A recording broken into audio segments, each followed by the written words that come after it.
Super star ആണ് എന്ന് പറഞ്ഞു കേൾക്കുമ്പോൾ ഭയങ്കര ഒരു ഭാരമാണ്. നമ്മൾ വലിയ കുഴപ്പമില്ലാത്തൊരു ആർട്ടിസ്റ്റാണ്. ഇങ്ങനെ ഒരു സൈഡിൽ കൂടെ പോകുന്നതല്ല നല്ലത്. അതാണ് ഇപ്പം എന്നെ വിളിച്ചെന്താ ഒരുമിച്ച രണ്ടുപേരും കൂടെ ഒരുമിച്ച്. Okay okay. ഞാനും മഞ്ജു അവനൊക്കെ ഇതുപോലെ തന്നെ കുറേ നാളായിട്ട്, എനിക്ക് തോന്നുന്നു ഒരു 5-6 വർഷമായിട്ട് അത് നടക്കാതെ ഇങ്ങനെ അല്ലേ. ശങ്കർ, നമ്മുടെ ശങ്കർ രാമകൃഷ്ണൻ ഡയറക്ടർ ശങ്കറാണ് ആദ്യം ഒരു സിനിമ പ്ലാൻ ചെയ്ത് പറഞ്ഞത്. ഭയങ്കര ത്രില്ലൊക്കെ ആയിട്ട് ഭയങ്കര സന്തോഷമായിട്ടിരുന്നു. എൻ്റെ ഓർമ്മയിൽ ഇൻസ്പെക്ടർ ബൽറാം എന്നൊരു സിനിമ, ആ സിനിമയുടെ ഷൂട്ട് നടക്കുമ്പോൾ കണ്ണൂരൊരു വീട്ടിലായിരുന്നു കേട്ടോ. അതിന് ഞാൻ പുറത്തോട്ട് വന്നപ്പോൾ എന്നെ 3 പ്രാവശ്യം വരുമ്പോഴൊക്കെ ഇങ്ങനെ കൈ കാണിക്കുന്നുണ്ട്. ഞാൻ കുറച്ച് ആൽബം ഒക്കെ ഉണ്ട്. അപ്പം അവിടുത്തെ ആ വീട്ടിലെ ആ അമ്മ എൻ്റെ അടുത്ത് പറഞ്ഞു, ഋഷി ഇതിൻ്റെ മകളുണ്ടല്ലോ നല്ല ആർട്ടിസ്റ്റാണ്, നല്ലോണം ഡാൻസ് ചെയ്യൂട്ടോ, ഒന്ന് കണ്ടു നോക്കുമെന്ന് പറഞ്ഞപ്പോൾ കണ്ണൊക്കെ നല്ലോണം വരച്ച് മഞ്ജു കൊച്ചിലെ. ഓ അത് ഞാനിപ്പോൾ ആദ്യമല്ല പറയുന്നത്. മഞ്ജുനെ ഞാൻ ഒരുപാട് സ്ഥലത്ത് കണ്ടിട്ടുണ്ടെങ്കിൽ ഇവിടുന്ന് ഇവിടം വരെ കണ്ണൊക്കെ നീട്ടി വരച്ച് ഇങ്ങനെ വെച്ച് എല്ലാം വെച്ച് കുറേ ഫോട്ടോസ്. ഇപ്പം ഞാൻ എല്ലാം ഇങ്ങനെ നോക്കി. ഞാൻ പറഞ്ഞ സിനിമയിൽ ഇതിന് വായിച്ചിട്ടുണ്ട്. ഇല്ല, നല്ല ആഗ്രഹമൊക്കെ ഉണ്ട്. അപ്പം അദ്ദേഹത്തെ ആ ഷൂട്ടിങ്ങിൻ്റെ ആരോ പ്രധാനപ്പെട്ട ഒരാളാണ് അവിടെ കൊണ്ടുവന്നത്. അപ്പോൾ നല്ലോണം എല്ലാത്തിനും നല്ല കഴിവൊക്കെ ആ കുട്ടിക്ക് കേട്ടോ. അപ്പോൾ ഉറുഷി ഒന്ന് അവരോട് പറഞ്ഞു, ഞാൻ പറയാം എന്ന് പറഞ്ഞു. അത് കഴിഞ്ഞ് പിന്നെ കുറച്ച് കഴിഞ്ഞപ്പോൾ അദ്ദേഹത്തെ കാണാനില്ല. ഞാൻ അദ്ദേഹത്തെ കൂടെ പരിചയപ്പെടുത്താൻ കൊണ്ടുവന്ന് IV ശശിയുടെ അടുത്തൊന്ന് പരിചയപ്പെടുത്താൻ പറഞ്ഞു പോയി.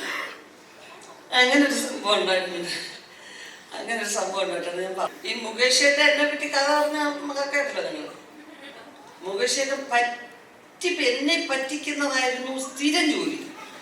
CBI ഡയറക്ടർ എന്നൊരു സിനിമ നിങ്ങൾക്കൊക്കെ അറിയാം. ആ സിനിമയുടെ കുറേ പേര്, ക്യാപ്റ്റൻ രാജേട്ടൻ, അവരിവരെല്ലാവരും ഉണ്ട്. അപ്പോൾ മുകേഷ് ചേട്ടൻ ഇങ്ങനെ ഒറ്റയ്ക്കൊരു സ്ഥലത്ത് പോയിരിക്കുന്നു, ഇങ്ങനെയൊക്കെ ആക്കുന്നു. ഒരു പേനയും ഒരു പേപ്പറും എടുത്തു. ഞാൻ എന്താ ഉറവിച്ചിട്ട് അപ്പം എന്തെന്നാ എഴുതുന്നേ?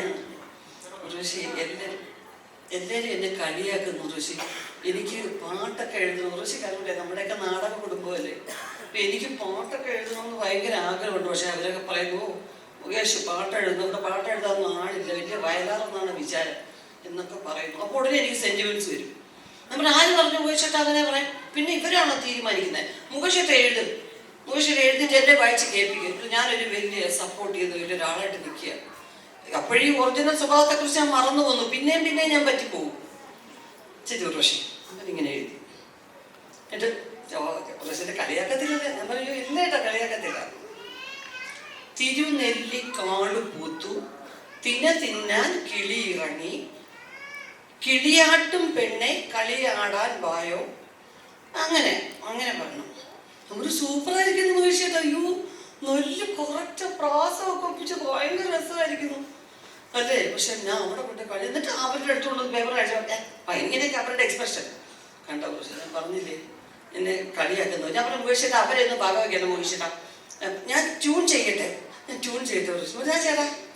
അപ്പൊ ഇവർക്കൊക്കെ അറിയാൻ കേട്ടോ ഈ ഡ്രാമ. അവിടെയാണ് എൻ്റെ നാണക്കേട്. അപ്പൊ ഞാൻ ശരി ചേട്ടാ ഇങ്ങനെ പലരും അത് തിരുനെല്ലിക്കാട് പൂത്തു തിന്ന. എന്തൊരു നല്ല ട്യൂൺ. ഞാൻ പറഞ്ഞു പോവാൻ എന്തൊരു നല്ല ട്യൂൺ. ചേട്ടാ ഇത് സൂപ്പറായിരിക്കുന്നു ചേട്ടാ, നന്നായിരിക്കുന്നു. ആണല്ലേ ഉർവശി? ഇത് ഉർവശി ചോരെ കാണിക്കല്ലേ. എനിക്ക് ഈ പരിഹാസം കേൾക്കാൻ വയ്യ ഉർവശി. നമ്മുടെ ഇന്ന് കുടുംബത്തിന്റെ വാല്യൂ ആർക്കും അറിയണം. അപ്പൊ ഞാൻ ഭദ്രമായിട്ട് ഞാൻ ഓരോരുത്തർക്കും, നിങ്ങൾ കേട്ടോ മുകേഷിന്റെ പാട്ട്? ഇല്ല, അവർക്കൊക്കെ അറിയാം കേട്ടോ. ബഹദൂറങ്കിള് മാത്രം അടുത്ത ഡയലോഗ് ഏതാണെന്ന് നോക്ക്, മുകേഷിന്റെ പാട്ട് നോക്കിക്കൊണ്ട് നടക്കാതെ. അപ്പൊ ഞാനിത് വെച്ചു. എന്നിട്ട് ഞാൻ നിന്നെ തിരുനെല്ലിക്കാട് പൂത്തു തിന്നായി സൂപ്പറായിരുന്നു. പിറ്റേന്ന് രാവിലെ ഞാൻ അവിടെ നിന്ന് എറണാകുളത്തോട്ട് പോവാ വേറൊരു പടത്തിന്റെ ഷൂട്ടിങ്ങിന്. വണ്ടി കയറിയിരുന്നപ്പോൾ ചേട്ടൻ നേരത്തെ പറഞ്ഞ കുട്ടപ്പൻ, അന്നത്തെ മുൻ മുഖ്യമന്ത്രി കരുണാകരന്റെ പൈലറ്റായിട്ട് പോയ കുട്ടപ്പന്റെ വണ്ടിയാ. അപ്പൊ പെട്ടെന്ന് കൊണ്ടുവന്ന് വിടും, ഭയങ്കര സ്പീഡാ. ഇതിന്നോട് 5 മിനിറ്റ് ആകുമ്പോൾ ഞാൻ പറഞ്ഞു കുട്ടപ്പാ പാട്ടിട്ടു കുറേ പാട്ടുകൾ ഇങ്ങനെ വന്ന് അടുത്തത് ഒരു പാട്ട് കാസറ്റാണ്. യേശുദാസും ഇതും ചേർന്ന് ആലപിക്കുന്ന ഗാനം നമ്മൾ നേരത്തെ കാസറ്റ് ഇറക്കുമല്ലോ. ദാസേട്ടനും വേറെ ആള് തിരുനെല്ലിക്കാട്. അയ്യോ അതിനിടയ്ക്ക് ഈ പാട്ട് സിനിമയിലും എടുത്തോ എന്ന് ചോദിച്ചു. ഏത് പാട്ട് ചേച്ചി? ഞാൻ പറഞ്ഞു ഇന്നലെ മുകേഷ് എഴുതിയ പാട്ട് ഇന്ന് സിനിമയിൽ വന്നിരിക്കുന്നു. ചേച്ചി ഇത് ജോഷി സാറിന്റെ പടത്തിലെ പാട്ട് മുകേഷേനും പാർവതിയും കൂടെ അഭിനയിച്ചു. ഞാൻ അല്ലേ കൊണ്ടുവന്ന് വിട്ടിട്ട് കൊണ്ടുവന്നു. ഷോ എനിക്കാണെങ്കിൽ അപ്പ കൈ കിട്ടിയിരുന്നെങ്കിൽ എങ്ങനെ അങ്ങോട്ടോ ഇങ്ങനെ എടുത്തൊക്കെ നോക്കി എറിയണോ. എനിക്ക് മാനക്കേട് സഹിക്കാൻ വയ്യ. ഞാൻ ആ ലൊക്കേഷനിലെ എല്ലാവരോടും പറഞ്ഞില്ല ഈ പാട്ടിനെ കുറിച്ച്. 4-5 ദിവസം കഴിഞ്ഞ് പോകണം. വരുമ്പോൾ മുകേഷനെ കാണണം. അവിടെ എല്ലാവരുടെയും മുമ്പിൽ വെച്ച് എന്ത് പറഞ്ഞ് തോപ്പിക്കാം? ഒന്നും പറഞ്ഞ് തോപ്പിക്കാനൊക്കത്തില്ല. ശരിക്കുള്ള ജീവിതത്തിൽ നമ്മളെ കുറിച്ച് ഒരാൾ കളിയാക്കിയാലും നമ്മൾ ചിരിച്ചു പോകുന്ന ഒരൊറ്റ ആളിനെ ഞാൻ കണ്ടിട്ടുള്ളത് മുകേഷ്. സത്യത്തിൽ അഭിലാഷിന്റെ എത്ര വർഷമായി നമ്മൾ തമ്മിലുള്ള സൗഹൃദം തുടങ്ങിയിട്ടെന്ന് എനിക്ക് ഓർമ്മയില്ല. പക്ഷെ സജീവമായിട്ട് അഭിലാഷിന്റെ ഒരു ഒട്ടുമിക്ക സിനിമകളുടെ ചർച്ചകളിലും അതിന്റെ എല്ലാ വിവരങ്ങളും ഞാനും അറിയാറുണ്ട്. എൻ്റെ അടുത്ത് പല കഥകൾ പറയാറുണ്ട്. ഞങ്ങൾ തമ്മിൽ ഒന്നിച്ച് ഒരു സിനിമ ചെയ്യാനായിട്ട് കുറെ വർഷങ്ങളായിട്ട് ആഗ്രഹിക്കുന്നുണ്ട്, പ്ലാൻ ചെയ്യുന്നുണ്ട്.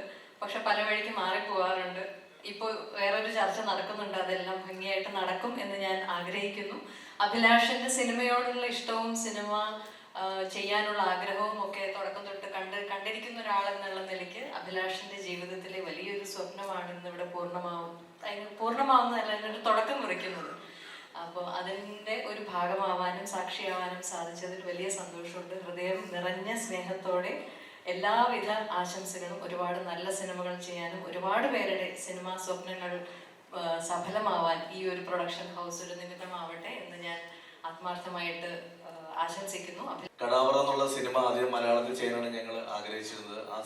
ആ സമയത്ത് മലയാള സിനിമയെ ത്രില്ലറിന് അത്ര നല്ല സമയമല്ലായിരുന്നു. അതുകൊണ്ട് മഞ്ജു ചേച്ചി എന്നെ ഉപദേശിച്ചു, നീ ഇത് തമിഴിൽ പോയി ചെയ്യുന്നതാണ്. അത് രാക്ഷസനൊക്കെ അവിടെ വലിയ ഹിറ്റായിരുന്ന സമയമായിരുന്നു.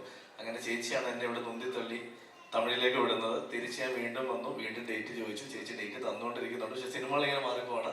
തീർച്ചയായിട്ടും അത് സംഭവിക്കാൻ ഞാനും ആഗ്രഹിക്കുന്നുണ്ട്. അപ്പം സ്വിച്ച് ഓൺ.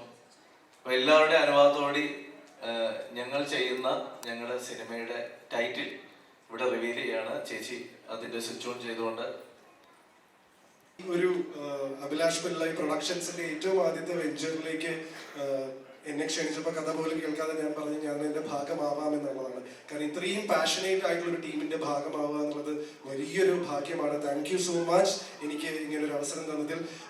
അതിൽ ഉർവശി ചേച്ചിയെ പോലെ ഒരാളും ആ പ്രൊഡക്ഷനിൽ അസോസിയേറ്റ് ചെയ്യുന്നുണ്ട് എന്ന് പറയുമ്പോൾ അത് തീർച്ചയായിട്ടും അതിമധുരമാണ്. അതിൽ ഒരുപാട് സന്തോഷമുണ്ട്. എന്നെ അതിലേക്ക് വിളിച്ചതിൽ ഒത്തിരി സന്തോഷം. ചേട്ടനോട് സ്പെഷ്യൽ താങ്ക്സ്. പിന്നെ എനിക്ക് തോന്നുന്നു എൻ്റെ ഏറ്റവും വലിയ ആഗ്രഹങ്ങളിൽ ഒന്നായിരുന്നു മുന്നേ മഞ്ജു ചേച്ചിയുടെ കൂടെ അഭിനയിക്കണം എന്നുള്ളത്. അതെനിക്ക് അഭിനയിക്കാൻ പറ്റി. പിന്നെ എനിക്കുള്ള ആഗ്രഹമായിരുന്നു ഉർവശി ചേച്ചീൻ്റെ കൂടെ അഭിനയിക്കണം എന്നുള്ളത്. അത് ചേച്ചിനെ ഞാൻ ആദ്യമായിട്ടാണ് മീറ്റ് ചെയ്യണത് ഇപ്പോൾ. പക്ഷെ ഞങ്ങൾ ഫോണിലൂടെയൊക്കെ സംസാരിച്ചിട്ടുണ്ട്. അപ്പം എൻ്റെ ഏറ്റവും വലിയ ആഗ്രഹമാണ് ഈ ഒരു മൂവിയിലൂടെ സാധിക്കാനായിട്ട് പോകുന്നത്.